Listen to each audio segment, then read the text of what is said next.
and welcome back to SportsZone. This is our NBA segment, Throwing It Up. I'm joined here by Johnny. So with the All-Star weekend passing, mid-season has come. We're going to talk about the big awards. If the season ended today, who we would give each award to. And we'll start off with the big one, most valuable player, the one everybody likes to talk about. A lot of guys in the running this year. James Harden, Giannis Antetokounmpo, and LeBron are the big ones, but other guys are also in discussion. So Johnny, if the season ended today, who would you give this award to? Personally, I feel like this year there hasn't really been that much controversy for who should win MVP. A lot of people are saying Harden, but I think LeBron should be MVP because there's just been so much change going on with the Cavaliers, and he's been able to stay at his caliber level, almost averaging a triple-double on the year.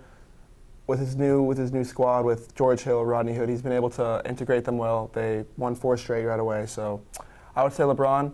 He can really be MVP any year, but I think this is the year. Hopefully, he takes it and the league recognizes him once again. Yeah. LeBron definitely has had a great year. In his almost 15th year in the NBA, it's still amazing how he's able to perform the way he is. I would personally go with James Harden, but definitely LeBron is in that discussion and could definitely win the award. Another big award that's been a talking point this year is Rookie of the Year, and pretty much two main guys that have been talked about are Ben Simmons and Donovan Mitchell. Ben Simmons, playing alongside Joel Embiid, has had a great year.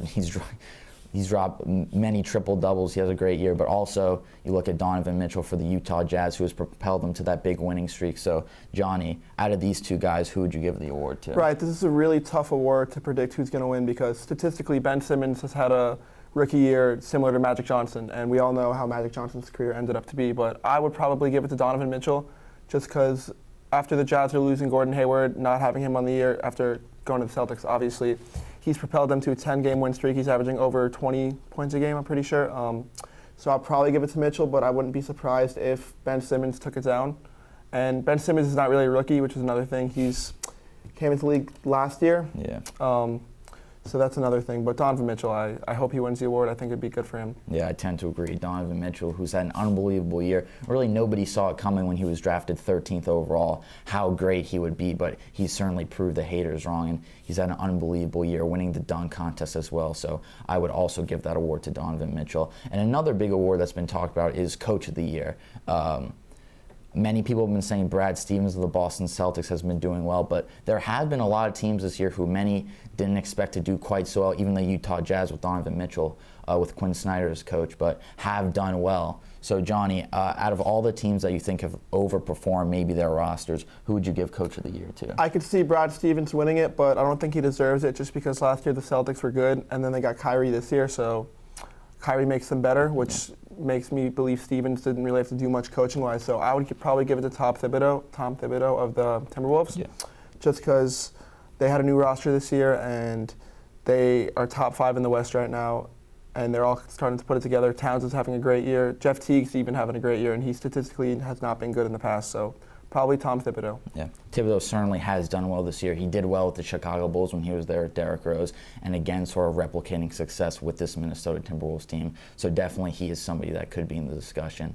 And we'll switch over to another award, Most Improved Player. This is always an award where, many players can be in the discussion. So Johnny, who do you think deserves the Most Improved Player? I think we're both going to agree on this. I think Victor Oladipo is going to for sure win the Most Improved Player just because going from the Thunder, where he didn't really make much of an impact, to the Pacers, he made the All-Star team this year, first time ever. He's averaging well over 20 points a game, and he's just changed that whole city of Indiana around. Everybody is wearing an Oladipo jersey all around Indiana, so he'll probably win Most Improved. That's my prediction. I tend to agree. When the Thunder made that trade with the Pacers, everybody said the Pacers were making a terrible trade getting Victor Oladipo back, but Victor Oladipo, certainly being an All-Star this year, has proved people wrong and has propelled that Indiana Pacers team to be in the playoffs.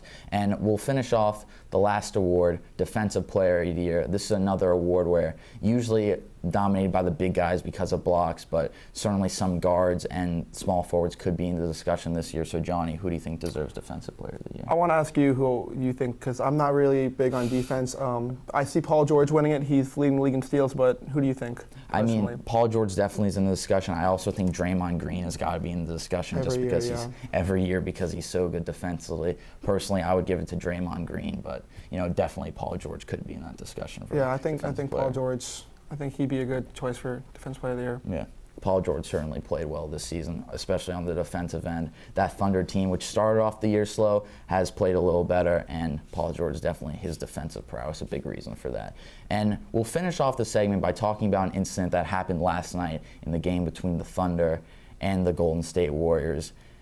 Russell Westbrook goes up for a layup, goes down, and it appears as though Zaza Pachulia falls on Russell Westbrook's leg. Both Russell Westbrook and Paul George saying that Zaza intended to hurt Russell Westbrook. Zaza has had a past with this. Remember, last playoffs he hurt Kawhi Leonard. So Johnny, after watching that tape, do you believe that Zaza was intentionally trying to hurt Russell Westbrook? I believe he does, and Aaron, I don't know if you saw this, but Kyrie Irving has had some strong words to say about Zaza. He said, in an Instagram comment actually, quoted, the league needs to look at this man. He's been causing trouble. We all know what happened last year with Kawhi Leonard. Kawhi's still dealing with the effects from that injury. So I think the league definitely needs to suspend Zaza and look at him and look at his past plays. There's clips of him just intentionally trying to injure people all over YouTube. So what are your thoughts on it? Definitely, I mean, you look at all these tapes, Zaza, I believe, deserves to be suspended and for a substantial amount of games, just because maybe the other ones there were discussions, but this is obviously him trying to fall on Russell Westbrook's leg, and to me, that's just an automatic suspension. Agreed. Yeah. It was obvious if you look at it. Westbrook was down, Zaza was standing up, and he kind of jumps over his legs, and it wasn't even a question to me. It was definitely intentional. Yeah, definitely intentional for that, and we'll see what the NBA does. So I think we'll finish off on that. Thanks to Johnny for joining us today, and more SportsZone after this.